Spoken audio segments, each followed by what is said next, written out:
اللہ فرماتا وہ وقت کب آئے گا جب قرآن تمہاری زندگی میں اتر آئے گا، وہ وقت کب آئے گا جب اللہ کا ذکر تمہاری زندگی میں اتر آئے گا. زندگی تو جا رہی ہے، جوانی آئی، بڑھاپا آیا، لیل و نہار نے وقت بدلے، چرخ نے اپنے تیور تبدیل کیے، حکومتیں تبدیل ہوئی، زمانے تبدیل ہوئے، تو جہاں کھڑا تھا وہیں کھڑا رہا.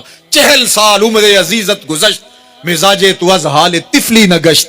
سادی کہتے ہیں 40 سال عمر گئے لیکن تیرا بچپنا نہیں گیا. اور رومی کہتے ہیں داڑھی تیرے بعد آئی اور سفید ہو گئی اور تو کالے کا کالا ہی رہا. تیرے اندر نور نہیں آیا، تیرے اندر روشنی نہیں آئی، یہ تیرے بعد آئی اور پھر سفید بھی ہو گئی لیکن تو ابھی تک کالے کا کالا ہے. رب کہتا ہے وہ وقت کب آئے گا تمہارے سینے میں قرآن اترے، وہ وقت کب آئے گا ذکر سے تمہارے دل میں ارتیاش پیدا ہو، جب تم رب کا نام لو تمہاری آنکھیں آنسو کا خراج دینے لگے. وہ وقت کب آئے گا جو ہی قرآن کھلے چھم چھم تمہاری آنکھیں برسنے لگے. الم یعنی للذین آمنوا، وہ وقت کب آئے گا اہل ایمان کے لیے، ان تخشع قلوبہم لذکر اللہ وما نزل من الحق. اللہ اکبر. اللہ ہمیں وہ آج دن نصیب کر دے کہ قرآن سے یوں جڑ جائیں کہ قرآن کو پڑھیں، قرآن کے حرفوں سے نور پھوٹتا ہوا، درد پھوٹتا ہوا ہماری روحوں میں اترنے لگے، ہمارے قلوب میں اترنے لگے. اور میں اور آپ دیکھیں ہماری زندگی قرآن کے ساتھ، اللہ کے ذکر کے ساتھ، اس کی یاد کے ساتھ کہاں تک جڑی ہوئی ہے. ارشاد فرمایا اعلموا، جان لو، انما الحیات الدنیا لعب و لہو و زینت و تفاخر بینکم. یہ دنیا ہے کیا جس کے پیچھے تم نے سب کچھ برباد کر دیا. سب سے قیمتی اثاثہ تو دل تھا، اس دل کو بھی دنیا کے لیے وار دیا. یہ دل تو رب نے اپنے لیے بنایا تھا. اے دل حجرہ رب سچے دا، یہ اس سچے رب کا حجرہ تھا. قلوب المومن عرش اللہ، مومن کا دل تو اللہ کا عرش تھا، لیکن اس عرش پہ بھی غیروں کو بٹھا لیا تو نے.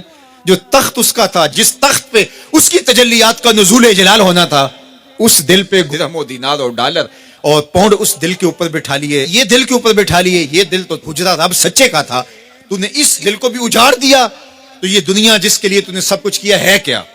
اعلموا، جانو، انما الحیات الدنیا لعب و لہو و زینت و تفاخر بینکم. یہ دنیا کھیل کود ہے، آرائش ہے اور ایک دوسرے کے اوپر تفاخر کرنا ہے. وتکاثر فی الاموال والاولاد، فخر جتلانا، میرے بیٹے اتنے ہیں، ماشاءاللہ بڑے بڑے افسر لگے ہوئے ہیں، میرے پاس دولت اتنی ہے، میرے اتنے بنگلے ہیں، اتنا بینک بیلنس ہے، اتنے مربے، اتنی جائیدادیں. انسان ساری زندگی یہی کرتا رہتا ہے. وما الحیات الدنیا الا متاع الغرور. اور جو دنیا کا ساز و سامان ہے سوائے دھوکے کے سامان کے اور کچھ نہیں ہے. دنیا کے لیے تو دوڑ لگاتے ہو، باہمی رقابت بھی ہوتی ہے، ایک دوسرے سے آگے بڑھنے کی کوشش بھی ہوتی ہے. اللہ فرماتا ہے آؤ مسابقت کرو، آگے بڑھنے کی کوشش کرو. الی مغفرتن، مغفرت کی طرف، میں ربکم، جو تمہارے رب کی طرف ہے. وجنت ارضھا کعرض السماء والارض، اس جنت کی طرف آگے بڑھنے کی کوشش کرو جس کی چوڑائی زمین و آسمانوں کے برابر ہے. زمین و آسمانوں کو پھیلا دیا جائے تو یہ جنت کی چوڑائی بنتی ہے، جس کی چوڑائی اتنی ہے اس کی لمبائی کتنی ہوگی. تو فرمایا اس دنیا کے لیے تو بھاگتے ہو جو ختم ہو جانے والی ہے، آؤ بھاگو اس جنت کی طرف جس کی چوڑائی زمین و آسمان کے برابر ہے. اعدت للذین آمنوا باللہ ورسولہ، یہ اہل ایمان کے لیے تیار کی جا چکی. وہ موتیوں کا محل، وہ یاقوت کا محل، وہ زبرجد کا محل، وہ خالص مشک کا محل جو تمہارے لیے بنایا ہوا ہے، تم نے جانا ہے. اور تمہیں دروازہ کھولنے کی بھی ضرورت نہیں ہے، منتظر دربان کھڑے ہیں جو تمہارے لیے دروازہ کھول کے تمہیں مرحبا کہیں گے اور سلامتی تمہارے اوپر پیش کریں گے. وہ تمہارے لیے تیار کر چکا ہے. عرب کہتے تھے کہ جو بدکاری چھپ کے کی جائے تو وہ بدکاری نہیں ہوتی، اور جو اعلانیہ کی جائے وہ بدکاری ہوتی. تو اس لیے قرآن نے کہا ما ظہر منہا وما بطن، جو چھپ کے کیا جائے یا ظاہر کیا جائے، جو گناہ ہے وہ گناہ ہی ہوتا ہے. چھپ کر کرنے سے گناہ نیکی میں تبدیل نہیں ہو جاتا. اللہ کے محبوب علیہ الصلوۃ والسلام نے فرمایا تم چور کے بارے میں، بدکاری کرنے والے کے بارے میں اور شراب پینے کے بارے میں کیا کہتے ہو؟ تو سب نے کہا اللہ و رسولہ عالم. فرمایا یہ سب فواحش ہیں اور ان سب پر سزا ہے. تو گویا اللہ کے محبوب کے فرمان کے ذریعے سے فواحش کے اندر یہ 3 چیزیں شامل ہیں، چوری ہے، زنا ہے اور شراب پینا ہے. بلکہ فرمایا کسی سے مانگنا اور ہاتھ پھیلانا یہ بھی بے حیائی ہے. اور میں ایک اس سے بھی باریک بات بالخصوص مبلغین سے علماء سے کرنا چاہوں گا کہ آپ چندہ ضرور مانگیں، لیکن چندے کے اندر بھی آپ ایک حد سے تجاوز نہ کریں. کہیں ایسا نہ ہو کہ آپ نہ سمجھ رہے ہوں، لوگ اس کو یہی سمجھ رہے ہوں. حد سے تجاوز کرنا کسی کام کے اندر بھی، اللہ، وہ تو کھانے اور پینے کے اندر حد سے تجاوز کیا جائے تو وہ ہمارے لیے صحت بخش نہیں ہوتا بلکہ بیماری کا سبب و ذریعہ ہوتا ہے. تو اس لیے آپ دینی کاموں کے اندر بھی آپ کو ضرورت پڑتی ہے، لیکن اس میں بھی آپ ایک دائرہ ہے، اس دائرے سے کبھی باہر نہ جانے پائیں. حضور نے ہر کام خوبصورتی کے ساتھ کیا ہے. دین سراپا حسن ہے.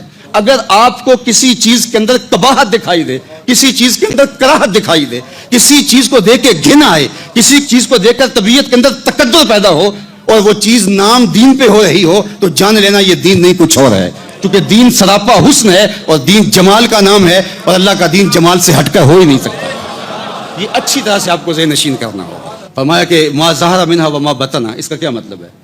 تو صاحب مراغی کہتے ہیں کہ جن کا تعلق آپ کے جوارے سے ہو، یعنی آپ کے ہاتھ سے ہو، آپ کی زبان سے ہو، آپ کے کانوں سے ہو، آپ کی آنکھوں سے ہو، آپ کے ہاتھوں سے ہو، آپ کے قدموں سے ہو، تو وہ فحش امور جو ہوں گے وہ ما ظہرہ کے زمرے میں آئیں گے۔ اور جن کا تعلق تمہارے دل سے ہوگا، حسد ہے، بغض ہے، کینہ ہے، نفرتیں ہیں، تو کہا یہ بھی فحش ہے۔ یہ ظاہری فحاشی ماحول میں تقدر پیدا کرے گی اور وہ باطن کی فحاشی تمہارے دل کو اجاڑ دے گی۔ اس لیے تمہارا کوئی عمل، تمہارا کوئی رویہ فحش کے زمرے میں نہیں آنا چاہیے۔ اور اللہ کے محبوب صلی اللہ علیہ وآلہ وسلم نے خاص طور پہ اس زبان کی حفاظت کرنے کی تلقین کی، اس لیے زبان کی حفاظت پورے بدن کی حفاظت ہے۔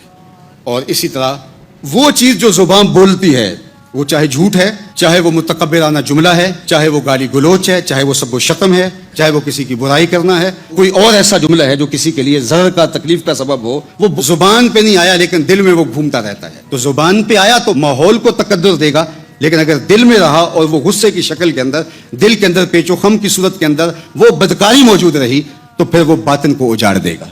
اس حوالے سے اللہ کے محبوب صلی اللہ علیہ وآلہ وسلم نے مومن کی تعریف بیان فرمائی ہے کہ جو مومن ہوتا ہے وہ تان و تشنی کرنے والا نہیں ہوتا، لان تان کرنے والا نہیں ہوتا، اور وہ فحش بکنے والا نہیں ہوتا، اور وہ بےہودہ گو نہیں ہوتا، کیونکہ جو زبان کے جراحات ہیں وہ دل کے اوپر اثر انداز ہوتے ہیں، دلوں کو زخمی کرتے ہیں۔ جو نیزے کے لگائے ہوئے زخم ہیں وہ پھر بھی منتمل ہوتے ہیں، زبان کے لگائے ہوئے زخم کبھی منتمل نہیں ہوتے۔ اور جبکہ اللہ کے محبوب صلی اللہ علیہ وآلہ وسلم کی واضح حدیث ہے، سباب المسلم فسوق وقتالہ کفر۔ اللہ اکبر۔ مومن کا زبان سے گالی دینا فسوق ہے اور کسی کا قتل کرنا کفر ہے۔ اور اگر آج ہم دیکھیں تو یہ فسوق اور قتال پہ دنیا چل رہی ہے، یا زبان گالی کی ہے یا زبان گولی کی ہے۔ جس کے پاس گولی ہے وہ مینڈوں کی طرح لوگوں کو ذبح کر دیتا ہے، اور جس کے پاس گولی نہیں ہے تو وہ گالیوں سے کلیجے چھلنی کر دیتا ہے۔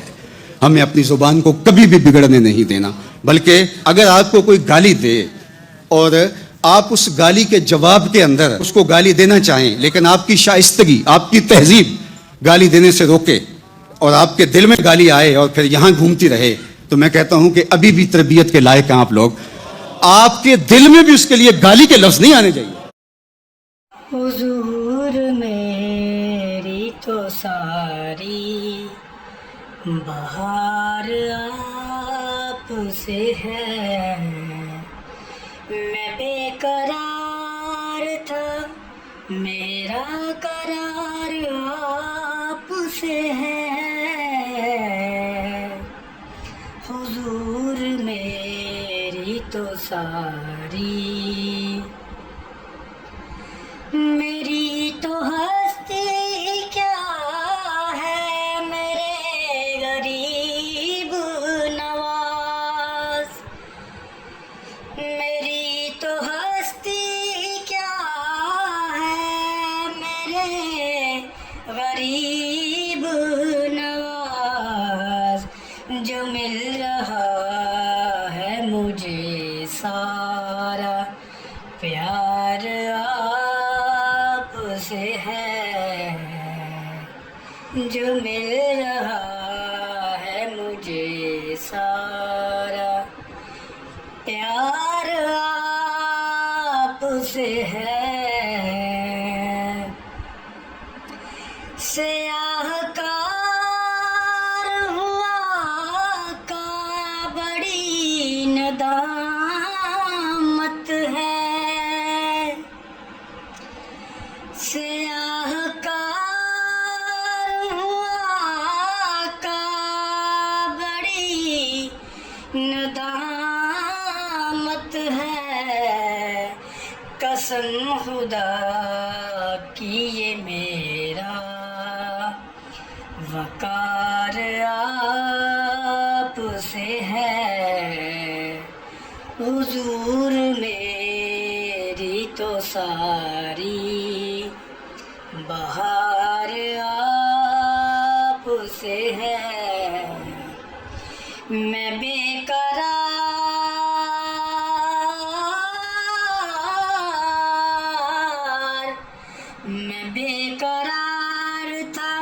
میرا قرار آپ سے ہے، حضور میری تو ساری